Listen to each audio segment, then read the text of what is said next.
যখন মানুষ নেশা করে কি থাকে সিদ্ধান্ত, ছোট ভাই আমার, তোমরা আসছো কষ্ট করে শুনতে, আমার সিগারেট, গাঁজা, ইয়াবা, কত কিছু, টিকটিকি ল্যাজ, গাম ভাবে গান নেওয়া, কত কিছু আছে। বান্ধবীকে ফোন দিয়ে ওকে ন্যাংটা করার পায় তারা, কত তোমার চালাকি ওর সাথে আছে। ছোট ওই মেয়েটা কিচ্ছু বোঝে না, তুমি যা বলো তাই করে, মাত্র 13 বছর বয়স, 14-15 বছর বয়স। বাপ মা কখনো এত আদর করে ওই মেয়েটাকে, বাপ মা বাপের ছেলেকে কিচ্ছু কিনে দেয় না, মেয়েকে বোরখা কিনে দেয়, চুড়ি কিনে দেয়, লিপস্টিক কিনে দেয়, সুন্দর জুতা কিনে দেয়। ওরে কত আদর করে ওর বাপে। ছেলে নিজে নিজে যায়, রাস্তায় পড়ে যায়, বাপে মেয়েকে রিক্সায় পাঠায়। মেয়েটা দুনিয়া সম্পর্কে কিছুই জানে না। এমন ছোট্ট একটা মেয়েকে তুমি তোমার ফোন দিতে ফেলো, তুমি ওকে স্বপ্ন দেখাও, জানাবে বিচারে সুন্দর করে সাজিয়ে দেখাও, ওগুলোকে তুমি সুখ বলো, আর তারপর তুমি মোবাইলে ওকে উলঙ্গ করার কৌশল করো। ভাই আমার, আল্লাহ করুক না হোক, ওই কৌশল অবস্থায় যদি মরে যাও, বেঈমান হয়ে মরে গেছো, যতই তার জন্য। কারণ আল্লাহ নবী বলেছে, জানাকারী জানা করে না ইমানদার থাকা অবস্থা। আল্লাহ আমাদেরকে বোঝার তৌফিক দান করুন। তোমাদের মধ্যে যখন কেউ চিন্তা করে একটা ভালো কাজ করবে, তখন আল্লাহর জন্য চিন্তা যে করছে ভালো করবে, আল্লাহর জন্য ফেরেশতা বলে যে নেকি লিখে দাও।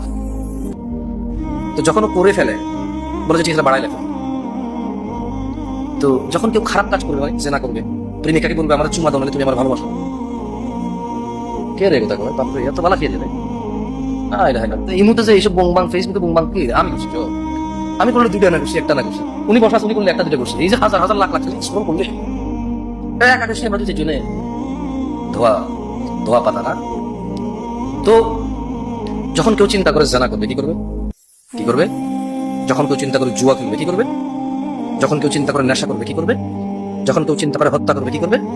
যখন কেউ চিন্তা করে অন্যের জমি নিজে চালাকি করে নিয়ে নেবে, কি করবে? যখন কেউ চিন্তা করে ওর অমুক জিনিস জানি, ওর থেকে ব্ল্যাকমেল করে টাকা উসুল করবো, এরকম চিন্তা করে, আল্লাহ তাআলা ফেরেশতাকে বলে যে না, তুমি গুনাহ লিখিও না, গুনাহ কি করিও না, লিখিও না। তো যদি ও এটা করে বসে, আল্লাহ ফেরেশতাকে বলে যে যতটুকু করছে ঠিক অতটুকু লেখা, বেশি লিখিও না। কি আল্লাহ পাইছে আল্লাহ। আর নেকি ব্যাপার কি? কেউ বললো যে আমি আজকে থেকে আর একটু নামাজ পড়াবো না, বলছে লেখো লেখো, নেকি লেখো, নেকি লেখো। তো যখন পড়ে ফেলে, ধরে যে 10 গুণ বাড়াই লেখা। মানে কি আল্লাহ, আল্লাহ। এখন আমি আর আপনি চিন্তা করি যে হাই রে, আমাদের মতো গুনাহগার কি আছে? আমার তো নেকির পাল্লা একদম হালকা হয়ে যাবে, গুনার পাল্লা ভারী, আমি সারা জীবন গুনাহ করছি।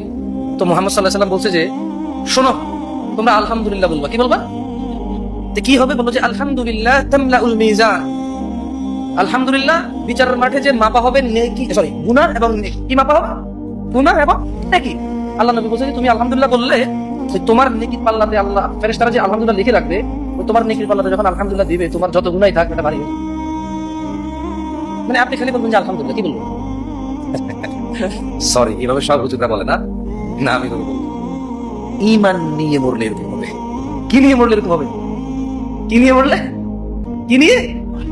মসজিদের সভাপতির মসজিদ কোনো কাজে আসবে যদি বেঈমান হয়ে পড়ে। আরে ভালো কথা আপনাদের বলতেই ভুলে গেছি, পাবনার মানুষ কি মনে রাখবেন আমি জানি না। আমি খালি দেখি রাজনীতিবিদরা বক্তব্য দেয় 90% মুসলমানের দেশ, আমার মতো হুজুরও আইসা বলে 90% মুসলমানের দেশ। এই কনভারসেশন রেট ওরা শিখেছি কি? হ্যাঁ আমি, আচ্ছা কয়জন মুসলমান, আমি তো কাউকে কাফের বলার অধিকার রাখি না, রাখি? কাউকে মুশরিক বলতে পারবো যে তুই বেটা কাফের, তুই মুনাফিক বলতে পারি না। তবে আল্লাহ নবী পারে কিনা? আল্লাহ পারে কিনা? তো আল্লাহ নবী সাল্লাল্লাহু আলাইহি ওয়াসাল্লাম বলছে যে আচ্ছা হাদিসটা পরে মুখস্থ করে দেখেন থেকে যাবো। আচ্ছা আগে একবার এখন বলি, পরে মুখস্থ করবো, কেমন? কথায় কথায় আসছে, না বললে কি বলেন? তো আন সাঈদ ইবনুল মুসাইয়িব রাদিয়াল্লাহু আনহু, সাঈদ ইবনুল মুসাইয়িব রাদিয়াল্লাহু আনহু থেকে বর্ণিত। কার থেকে বর্ণিত? যাক মাশাআল্লাহ, মনোযোগ দিয়ে শুনতেছেন তাহলে আলহামদুলিল্লাহ, শুনে ভালো। তিনি বললেন যে ক্বালা রাসূলুল্লাহ সাল্লাল্লাহু আলাইহি ওয়াসাল্লাম, তিনি বললেন যে আল্লাহ নবী সাল্লাল্লাহু আলাইহি ওয়াসাল্লামকে বলতে শুনেছি বাইনাল মুনাফিক, সরি বাইনানা, মানে আল্লাহর নবী কে বলছে? সাল্লাল্লাহু আলাইহি ওয়াসাল্লাম। উনি বলছে যে বাইনানা মানে মুসলমান, কে? মুসলমান। কেমন? তিনি বলছে ওয়া বাইনাল মুনাফিকিন, মানে যত মুনাফিক আছে। তাহলে বাইনানা যত মুসলমান আর মুমিন আছে, ওয়া বাইনাল মুনাফিকিন যত মুনাফিক মিথ্যুক আছে। বলেন যে শুহুদিল ইশা ওয়াস সুবহ লা ইস্তাতিউনাহুমা, আল্লাহর নবী বলল যে যত মুসলমান আছে আর যত মুনাফিক আছে, পার্থক্য হচ্ছে ঈশা আর ফজরে উপস্থিত হওয়া। লা ইস্তাতিউনাহুমা, মুনাফিকরা পারেই না দেখে ফজরে আর ঈশায়, কে যেতে পারে না। আমি 90 ভাগ কেমনে করব? ফজরে গেলে 7 জন ভাই 8 জন ভাই। আমি এটা বলার ক্ষমতা রাখি না তুমি মুনাফিক, আমি এটা বলার অধিকার রাখি না তুমি কাফের। যদি তুমি কাফের না হও তাহলে আমি কাফের হয়ে যাব, এই ভয় আমি বলি। তুমি মুনাফিক, আমি কেন বলি না? আমি ভয় পাই যদি তুমি মুনাফিক না হও, তোমার সাথে তোমার রবের কি সম্পর্ক গভীর আমি তো তা জানি না। জানি তাহলে আমি তোমার ঠুস করে বলে দিলাম মুনাফিক, দেখা যাবে তুমি মুনাফিক না, উল্টা আমি হয়ে গেছি। কে হয়ে গেছে? এই আমি হয়ে গেছি। ওই যে সাক্ষী দাতার ফাঁসি, একটা কথা আছে না, সাক্ষী দাতার ফাঁসি। আমার ভাই দরকার নাই তোমার মুনাফিক কাকে। আল্লাহর নবী বলছেন, সাঈদ ইবনে মুসাইয়্যিব কে রাদিয়াল্লাহু আনহু থেকে বর্ণিত, তিনি বললেন, বাইনানা মানে সকল মুসলমান, ওয়া বাইনাল মুনাফিক যত মুনাফিক আছে, শুহুদুল ইশা ওয়াস সাবহ ঈশার নামাজ আর ফজরের নামাজ উপস্থিত হওয়া হচ্ছে মুনাফিক চিনা এবং মুমিন চিনার পার্থক্য। তো কি হয় ঈশা আর ফজরে কি হয়? আল্লাহ নবী বলেছেন লা ইস্তাতিউনা, মুনাফিক ফজর আর ঈশা আসতে পারে, ওর জন্য কঠিন হয় এটা। ওর জন্য কি হয় এটা? কি হয়? করো আর ওয়াজ মারো, দেখো জান্নাতে যেতে পারো কিনা। ভাই আল্লাহর জান্নাত, তুমি আল্লাহর বান্দা, তোমার আল্লাহ জান্নাত দিলে ঠেকায় কে? তবে উনি এরকম কোনো দলিল নাজিল করে নাই যে বেনামাজকে জান্নাত দিয়ে দিবেন। উনি এরকম কোনো দলিল নাজিল করে নাই যে নামাজ পড়ে না অথচ মুসলমান আছে, এরকম কোনো দলিল নাই ইসলাম। তুমি যদি ভাই তুমি যদি বলো যে ইয়া আল্লাহ আপনি জাহান্নাম দিয়ে দেবেন, কেমনে সায়ালো, ও ভাই আমি কি করতে পারবো ভাই? কিন্তু উনি বলছে যে ইয়াউমা লা তামলিকু নাফসুন লিনাফসিন শাইআ, সেদিন কোন মানুষের কোন ক্ষমতা, কোন মালিকানা কোন কাজে আসবে না। ওয়াল আমরু ইয়াউমাইযিন লিল্লাহ, একচ্ছত্র মালিকানা সিদ্ধান্ত থাকবে আল্লাহ, বাস আল্লাহ। ইয়াউমা কোন মালিকের কোন মালিকের কোন মালিকানা কোন কাজে আসবে না। একমাত্র হুকুমদাতা হবে আল্লাহ। এটা তুমি যদি বলো যে আল্লাহ আপনি কি করবেন, তোমার ইচ্ছা না, আমার কি খবর, ইয়া নাফসি ইয়া নাফসি, ওই দিন আমার ইয়া নাফসি কে ঠেকা? আরে আমি নিজে নাফসি বড় যোগ্যতা রাখবো না, আমার পক্ষ থেকে আল্লাহ নবী সাল্লাল্লাহু আলাইহি ওয়াসাল্লাম নিজে বলবেন উম্মতি উম্মতি। আমার এতটুকু যোগ্যতা হয়তো সেদিন হবে না যে আমি বলবো আজকে আমি ওয়াজ করতেছি আপনারা শুনতেছেন, এর মানে it doesn't make me so pure. না, আমি জাস্ট এন স্পিকার, আমি কথা বলতেছি, এখানে আপনি আনছেন জানাকি জানাকি সত্যি সত্যি দেখছেন আমি কি কোন সবাই জানে, আমি তাই দিতেছি। তার মানে it doesn't make me different. আমার তো আমি এখানে কথা বলতেছি, আপনি কথা শুনতেছেন, এটা আমার ডিফারেন্ট করে বলছেন, কিন্তু আমি জাস্ট লাইক, আমি অপরাধী ঠিক আপনার, আমি আল্লাহকে ভয় করি অতটুকু যেটুকু আপনি করেন, আল্লাহ আমাকে আরো পড়া তৌফিক দান। আমি এটা কামনা করি যে আমি আল্লাহকে ভয় পাবো, আল্লাহ আমাকে সহজ করে দিন এই কাজ। বাট আমি ডিফারেন্ট তো না। তো যারা যারা বলতে পারবেন বলি, আমার যতটুকু নলেজ আছে বলা যাবে, ক্ষমতা থাকবে না, কি থাকবে না, কি থাকবে না। পাবনার মানুষ মনে করে, উঠে দাঁড়ান, উঠে দাঁড়ান, উঠে দাঁড়ান না, দাঁড়ান দাঁড়ান একটু দাঁড়ান, কারো গ্যাস ট্যাস থেকে সবাই বেরোলো সমস্যা। এখন দেখবেন কথা কথা বসো বসো বসো, সবাই দাঁড়াও দাঁড়াও দাঁড়াও, সবাই দাঁড়াও, দাঁড়ান দাঁড়ান ভাই, দাঁড়াও ভাই, क्या माफी मांगना पड़ेगा तुमसे भाई, अलग से बोलना पड़ेगा क्या? उठो, दाঁড়ান দাঁড়ান দাঁড়ান, এদের পেটে কথা নাই, আমি যে জায়গায় দাঁড় করে শুরু হয়েছে কথা, এদের পেটে কথা জমে নেই দেখুন না, ঠিক আছে বসেন, বসে যান জায়গা করে বসে যান।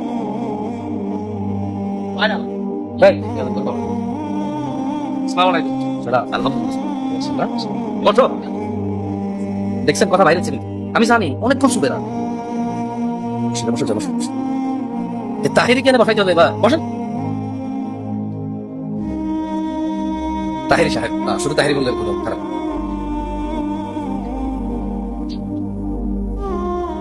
বসে যাও ভাইয়া। এই ছোট ভাই, এত রাগ কেন তোমার ভাই? কই রাখবো এত রাগ? ওরে বাপরে বাপ, মাঝে মধ্যে ইচ্ছা করে সাপ হয়ে সবাইকে সবল মেরে দিতে না, এত রাগ। বসো বসো, ঠিক আছে যাক, 2-4 মিনিট কথা ভালো লাগতেছে না আপনাদের? জাতি বাঙালি কতক্ষণ চুপ থাকবেন? টাকা দিয়ে চুপ রাখা যায় না, এই দেশে টাকা দিয়ে চুপ রাখা যায় না। সেই জায়গায় আমাকে এতক্ষণ চুপ করে শুনতেছেন, জাযাকুমুল্লাহ খায়র, পরে আমি আল্লাহ তাআলা আপনাদেরকে উত্তম প্রতিদান দান করুন। তাইয়্যিব, পাবনার মানুষ মনে করে এরাই প্রথম বাবা হয়েছে পৃথিবীতে, এদের আগে পৃথিবীর কেউ বাপ হয় না। এরা মনে করে এদেরই খিদা লাগে, এদের আগে কারো পেটে খিদা লাগতো না এবং এদের পরে কারো পেটে খিদা লাগবে না। এরা মনে করে এদের সম্পদের প্রতি লোভ লালসা আছে, এদের আগে কারো ছিল না, এদের পরে কারো থাকবে না। যদি এমনটাই না হয়, যদি এমনটাই না হয়, 6টায় ফজর মিস করে 7টা বাজে কিভাবে ডিউটির জন্য বাচ্চা যায়? যদি এমনটাই না হয়, 5:30টায় ফজর মিস করে কিভাবে গার্মেন্টস কর্মী 6টা বাজে বাসে উঠে ডিউটিতে যায়? যদি এমনটাই না হয়, কিভাবে ভ্যান চালক জোরের সময় মালামাল বাড়িতে ব্যস্ত থাকে? যদি এমনটাই না হয়, কিভাবে স্কুলের শিক্ষক বাচ্চাদেরকে সোশ্যালিজম শিখায় অথচ এখানে কোনো নিজাম অথচ ওখানে কোনো বাচ্চাদেরকে পবিত্রতা, এ ভাই কি পরিষ্কার হবেন আপনি? ইসলাম দিনে 5 বার ধুতে গেছেন, কয়বার ধুতে গেছেন? শুধু ধোয়া না রে ভাই, কম্পালসারি। শুধু কম্পালসারি না তো, একবার না ধুইলে মুসলমানই থাকা যাবে না। না না না, ওজুর কথা বলছি না। নামাজের জন্য শর্ত হচ্ছে ওজু। নামাজের শর্ত কি? তো নামাজ যদি এক তো না পড়ে তো ওই ওয়াক্তের কাফের। তার নামাজ পড়তে তো ওজু লাগবে, দেখছেন পরিষ্কার হইতে। তো এখানে পাবনার মানুষ মনে করে ওদেরই ছেলে সন্তান আছে, আর কারো নাই, থাকবে না, ওদের আগে কারো ছিল না। তো কোরআন নাজিল কি 2024 সালে হয়েছে? 1450 বছর ধরে। কবে? এটা মনে কোথাও লুকানো ছিল, আমি বা আমরা যারা এখন আছি আমরা মনে বের করে আছি না। তবে জেনে নাও পাবনার মানুষ, স্ত্রী সন্তান তোমার পূর্বে সবার ছিল, তোমার পরেও সবার থাকবে। এই স্ত্রী সন্তান সম্পদ নিয়ে রব তোমাকে পরামর্শ দিচ্ছে। স্ত্রী সন্তান সম্পদ নিয়ে রব তোমাকে, ঠিক ওয়ার্নিং এর বাংলা কি? সতর্ক। স্ত্রী সন্তান সম্পদ নিয়ে রব তোমাকে সতর্ক করে গেছে 1450 বছর পূর্বে। তিনি বলছেন, ইয়া আইয়ুহাল্লাযীনা আমানু। দেখেন ভাই, ওয়াজ আমার করতে অত বেশি না, এখন যা বলতেছি সর্বোচ্চ 15 মিনিট চলবে, ওয়াজ শেষ। এটা যদি আপনার কাজে না আসে, আমি ঠেকা নাই। আমি গত 15 বছর ওয়াজ করতে কোনো কাজ আসে নাই। আমি আর 5 ঘন্টা বলে কাজে আসবে না। যদি না আসে, আগামী 10 বছর আপনি পড়ার পরে আপনার পোলা আপনার নাতি এই ওয়াজ চালাই যাবে, লাভ হবে না। যে বেটা সেই ভালো মাসে বেটা, বুঝলেন না? আমগো এলাকা বুঝবেন না, এটা কুমিল্লার ওদিকে। মানে যখন কেউ বলে না না আমি অল্প পর্যন্ত পারতাম রে, এতে মুখ দোকান আসার পারিনি, তখন আমাদের এদিকে বলে, আরে বেটা সেই বেটা হে ভালো মাসো বেটা, মানে বুঝাতে চাইছে হ্যাঁ তুই যদি পারতি এটা থাকলো পারতি। কথা বুঝছেন? এটা বুঝাইছে। ইয়া আইয়ুহাল্লাযীনা আমানু, হে তোমরা যারা ঈমান এনেছো, কারা কারা ঈমান এনেছি? কার প্রতি? তাহলে ঠিক আছে, নাম করে গেছে, নাম করে গেছে, সবাই রে কয়, কারে কয়? ঈমান আনছে যারা, তাদেরকে বলছে, লা তুলহিকুম আমওয়ালুকুম ওয়ালা আওলাদুকুম আন যিকরিল্লাহ। হে তোমরা যারা ঈমান এনেছো, তোমরা তোমাদের সম্পদ আর সন্তানের মোহে পড়ে আল্লাহর জিকিরকে ভুলে যেও না। ওয়া মান ইয়াফআল যালিক, তোমাদের মধ্যে যেই ব্যক্তি আল্লাহর জিকির ভুলে যাবে সম্পদ আর সন্তানের মোহে পড়ে, ফাউলাইকা হুমুল খাসিরুন, তারা সবাই ক্ষতিগ্রস্ত হবে। ইন্নামা আমওয়ালুকুম, নিশ্চয়ই তোমাদের সম্পদ, ওয়া আওলাদুকুম, তোমাদের সন্তান সন্ততি, ফিতনা, তোমাদের জন্য পরীক্ষা, ওয়াল্লাহু ইনদাহু আজরুন আযীম, আর আল্লাহর কাছে রয়েছে মহা পুরস্কার। ও পাবনার মানুষ, ও নাসিমপুরের মানুষ, আল্লাহু ইয়াবসুতুর রিজক, ও ভ্যান চালক, ও রিকশা চালক, ও গার্মেন্টস কর্মী, ও চাকরিজীবী, ও শিক্ষকরা, ও শিক্ষিকারা, ও ব্যবসায়ীরা, ও কলা বিক্রেতারা, ও হকাররা, ও ভিক্ষুকরা, ও মুহাজিররা, ও পৈতৃক সম্পদশালীরা, জেনে নাও রব বলছে, আল্লাহ তিনি আল্লাহ ইয়াবসুতুর রিজক লিমান ইয়াশা, রিজিক সম্প্রসারিত করেন, যার খুশি রিজিক সংকুচিত কমিয়ে দেন। ওয়ায়াকদির, যার খুশি রিজিক বাড়িয়ে দেন। ওয়ায়াকদির, যার খুশি রিজিক কমিয়ে দেন। ওয়াফারিহু বিল হায়াতিদ দুনিয়া, আর তোমাদের মধ্যে যারা জীবনের আনন্দে আছো, তোমাদের মধ্যে যারা জীবনের আনন্দ উল্লাসে আছো, ওয়ামান হায়াতুদ দুনিয়া, এই দুনিয়াতে জীবন তো মাত্র, ফিল আখিরাতি ইল্লা মাতা, আখিরাতের তুলনায় নগণ্য, জান্নাতের তুলনায় নগণ্য, মুক্তির তুলনায় নগণ্য, সাফল্যতার তুলনায় নগণ্য, সন্তুষ্টির তুলনায় নগণ্য। স্বর্ণ খচিত আসন হেলান দিয়ে আড্ডার তুলনায় এই পুরো পৃথিবীর মালিক হওয়া নগণ্য। পুলসেরাতের পুল পার হওয়া এই পুরো পৃথিবীর মালিক হওয়ার চাইতে উত্তম, আর এই পৃথিবীর মালিক হওয়া নগণ্য পুলসেরাতের পুল পার হওয়া থেকে। তিনি বলছেন, ওয়ামাল হায়াতুদ দুনিয়া ইয়া নাস, ইয়া নাস ওয়ামাল হায়াতুদ দুনিয়া, আর যারা দুনিয়ার জীবনে মেতে আছো, ওয়ামাল হায়াতুদ দুনিয়া, এই দুনিয়ার জীবন তো মাত্র, ফিল আখিরাতি ইল্লা মাতা, আখিরাতের তুলনায় অতি নগণ্য। সিদ্ধান্ত তোমাদের, ভ্যান চালাবা নাকি ভ্যানও চালাবা, রবের ইবাদত করবা। শুধু কি মানে শুধু কৃষক হবা নাকি কৃষক হবা রবের বান্দা হবা? শুধুই কি ব্যবসায়ী হবা নাকি ব্যবসায়ী হবা রবের বান্দা হবা? শুধুই কি নেতা হবা নাকি নেতা হবা এবং রবের বান্দা হবা? শুধুই কি ধন সম্পদশালী হবা নাকি ধন সম্পদশালী হবা এবং রবের বান্দা হবা? দরিদ্রতায় শুধু হাই হুতাশায় দিন কাটাবা নাকি সবর করে আল্লাহ যা যেভাবে রেখেছে সেভাবে সন্তুষ্ট রবের উপর থেকে পুলসিরাত পার হয়ে জান্নাতের স্বর্ণ খচিত আসনে এইভাবে হেলান দিয়ে আড্ডা দিই? সিদ্ধান্ত তোমাদের। নাকি গান বাজনা সিনেমা নাটক সুদ ঘুষ জানাবে নেশায় উদাসীনতায় মেতে থাকবা? আফাহাসিবতুম আন্নামা খালাকনাকুম আবাসা, তোমরা কি ভেবে নিয়েছো আল্লাহ তোমাদেরকে অনর্থক সৃষ্টি করেছে? ওয়া আন্নাকুম ইলাইনা লা তুরজাউন, তোমরা কি ধরে নিয়েছো আল্লাহর কাছে তোমরা ফিরে যাবে না? তোমরা কি ভাবছো যে ও আল্লাহ কখন কিয়ামত, বাপ মরে গেছে, দাদা মরে গেছে, বড় বাপ মরে গেছে, বড় বাপের বড় বাপ মরে গেছে, এখনো আমি বেঁচে আছি, আমার বাচ্চা আছে, কিয়ামত কখন হবে, কখন সেই হিসেবের নিকেশের সামনে আসবো? জেনে নাও দিনী ভাই, আমাদের রব কোরআনুল কারীমে বলছে, ইকতারাবা লিন-নাস হিসাবুহুম ওয়া হুম ফি গাফলাতিন মুরিদুন, মানুষের হিসেব নিকেশের সময় আসন্ন, অথচ তারা উদাসীনতায় মেতে আছে। কি ওইদিকে গজল গায়ে মনে বাসে সেটা আমি আসার আগে শুনছি, আমি একটু গাওয়া মনে করি, বিরক্ত হইলাম। আমি ভাই গজল গায়ে এক লিখেও পাই না মনে করি। আলিফ বললে 10 নাকি 10 থেকে 7 নাকি কয় নাকি না 10 থেকে 7, একটা গজল গায়ে কয় নাকি আমার। তবে হ্যাঁ, অনেক সময় ইমান উজ্জীবিত হয়, কেমন? তবে ওখানে খেয়াল রাখতে হবে বারবার, নবী নবী নবী, এতবার নবী নবী বলে সাল্লাল্লাহু আলাইহি সাল্লাম বলা মিস হয়ে যায়। কি হয়ে যায়? খেয়াল রাখতে হবে গজলের ভাষাকে, ওখানে যাতে কোনো আল্লাহ নবীর সাথে মিস্টেক না হয়, কেমন? তো এই জন্য বলি কি, আমি যখন খুব ছোট ছিলাম, আমার এক জ্যাঠা ছিল কালিয়াপুর, নাম শুনছেন? কালিয়াপুর, কালিয়াপুর ভান্ডারি বলে। আরে ভাই কালিয়াপুর ভান্ডারি নাম শুনছেন? মাইজ ভান্ডার, সরি মাইজ ভান্ডার। তো ওদেরকে কালিয়াপুর বল, আমাদের লাকসামের দিকে আছে কালিকাপুর এলাকার নাম। তো উনি চুল লম্বা রাখতো, তাল গাছের পাতা টুপি করতো। তো উনি একটা গজল গাইতে, বুঝছেন? ওনার যে পীর ছিল, পীরের নাম ছিল মনে হয় আব্দুর রহমান। পীরের নাম ছিল কি? তো উনি বলতো, রহমান রহমান নাম জপিলে, রহমান রহমান নাম জপিলে, রহমান নিব কি দাঁড়ায়, রহমান নিব। কি সুন্দর গলা, জানেন? এত মায়া লাগে শুনতে। আরেকটা উনি গাইতো, আরে গাছে সিংলো মাছে সিংলো সিংলো বনের হরিণে। সবাই আমি আগে একবার বললে আমার সাথে একবার বলি, কেমন হেব্বি সুন্দর লাগে শুনতে। আরে গাছে সিংলো মাছে সিংলো সিংলো বনের হরিণে, আমরা নবীর উম্মত হইয়া নবী জানরে চিনলাম। এগুলো করছি কেন? মানে আমি আসলে বুঝতেছি না আপনারা এনজয় করতেছেন কিনা মাহফিলটা। মানে যদি আপনাদের গজল শোনার মন মানসিকতা হবে, এই 2 গজল শোনার পারি না। খুব ছোটবেলায় শুনছি তো, ভুলি নেই আছে, বুঝছেন? এত 2-3 লাইনই করে পারি না। কি গজল একটা হবে নাকি? দেখছেন এদেরকে আনছেন ওয়াশ শুনতে, শুনতে চাই গজল। আল্লাহ, যাই হোক, ইয়ানাস ইয়ানাস ইত্তাকু রাব্বাকুম, হে মানুষ তোমাদের রবকে তোমরা ভয় করো। ওয়াল্লাহি এই যৌবন চিরকাল থাকবে না, এই সম্পদ চিরকাল কাজে আসবে না, এই আনন্দ উল্লাস, এই খ্যাতি, এই যশ, এই পরিচিতি চিরদিন থাকবে না। এই প্রয়োজন মিটে যাবে, নিঃশ্বাস বন্ধ হবে। এই ক্ষুধা মিটে যাবে, নিঃশ্বাস বন্ধ হবে। এই যৌবনের উত্তেজনায় জেনায় পতিত হও, মিটে যাবে, নিঃশ্বাস বন্ধ হবে। ভাই আমার, সূরা আল ফাতির আল্লাহ তাআলা বলছেন,